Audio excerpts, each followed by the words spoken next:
Have you ever heard of the Triangle Shirtwaist factory fire? Well, the Triangle Shirtwaist factory fire of 1911 in New York City has been a major turning point for women's rights, safety in workplaces, immigrant rights, and guided unions. But first we need to explain what happened on and before March 25th, 1911.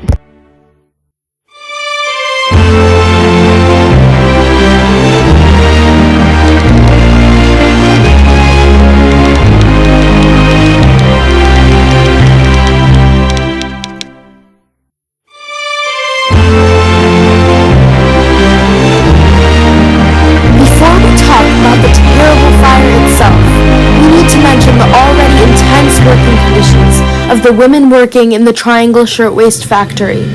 Each day, the women worked for 12 and a half hours, only getting paid $6 each week, along with being locked in a messy factory right. The women working there couldn't go to the bathroom, and the room they were in was filled with highly flammable materials. The rooms were packed to the brim with the most amount of machines, with small space for the workers to work. The type of workers that were being hired by the factory were teenage and young women immigrants working to support their families. There were a few unions starting to sprout in the early 1900s. However, most of them were dismantled by the corporate organizations.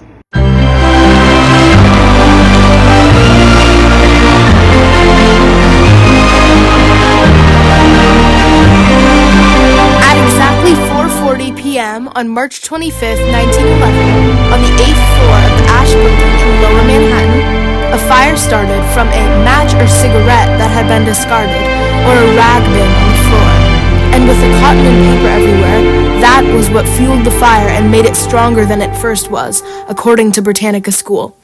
The fire apparently lasted 18 minutes and 129 women died, and many were injured in the hospitals for weeks. When the fire happened, extensive news articles were made, one showing an illustration of a skeleton with a building inspector, along with many other photos depicting how terrible the condition.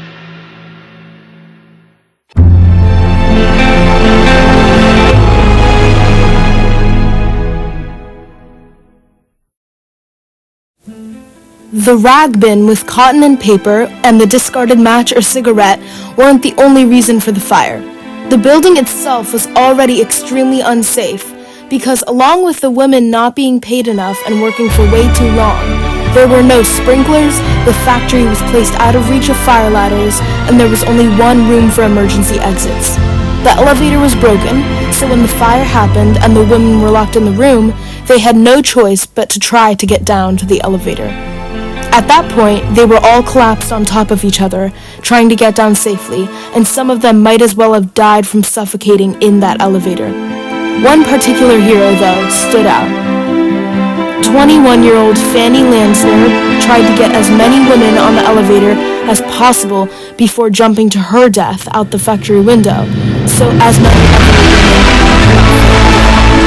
women. The employers had all of the judgment and decision-making power of how the workplace was set up and whether women could take breaks or whether they could leave, and so that ultimately backfired, no pun intended. It was an alarm that raised up the country's attention and visibility because when women and children die, it gets people's attention.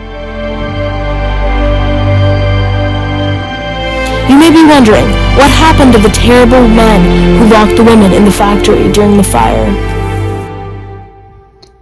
This brings us to our next topic, Isaac Harris and Max Blanc.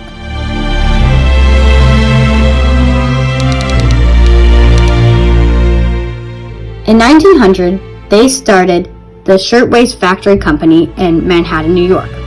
Before the fire, Harris and Blanc had already had a strange history of factory fires in the years leading up.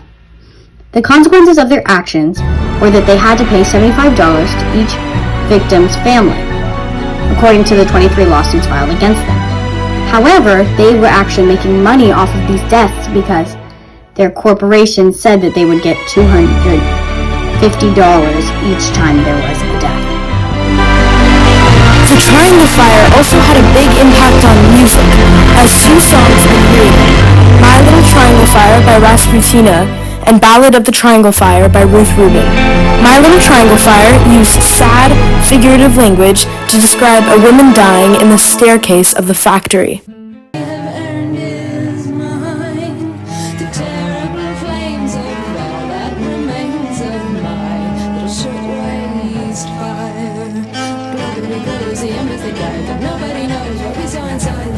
And the other song described the entire fire from start to finish in detail. Darkness filled the sky.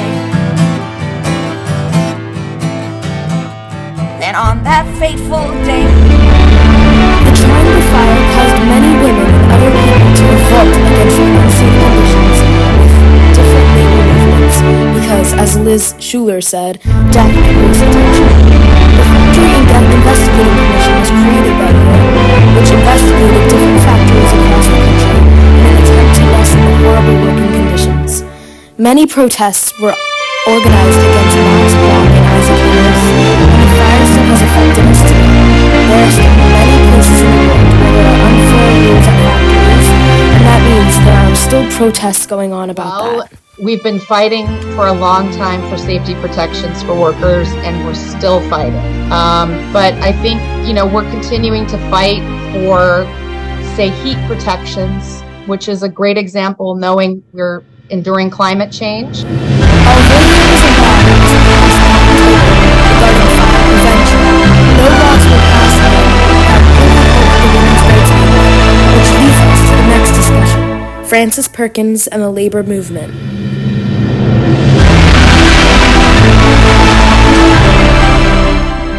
Frances Perkins was born 1882 in Boston, Massachusetts, and she died 1965. In her lifetime, she became one of the most important women for our nation. She was the first female U.S. Secretary of Labor during the presidency of Franklin D. Roosevelt.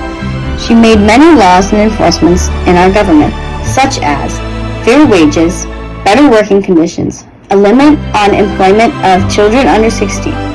She also happened to be standing outside the building during the fire. If not for this, she might not have gone down the path that she did, and our country wouldn't have as many wonderful laws in place.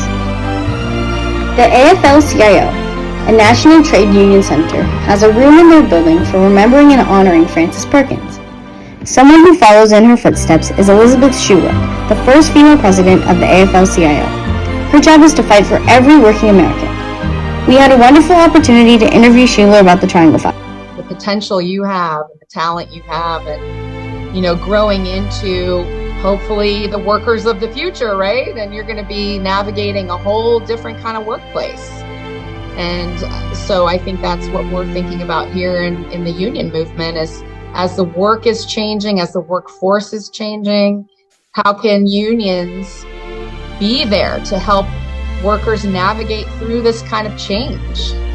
In summary, the Triangle Shirtwaist Factory fire of 1911 had a very big impact on women's child labor, worker safety, immigrant fire safety, and the workers' rights movement today. No amount of trials, lawsuits, or protests will make up for the terror of that afternoon, but we can keep fighting for the rights of all workers no matter their background, age, sex, or status. We hope you learned about the Triangle Fire events and what has come out of it. And a special huge thanks to President Liz Schuler of the AFL-CIO.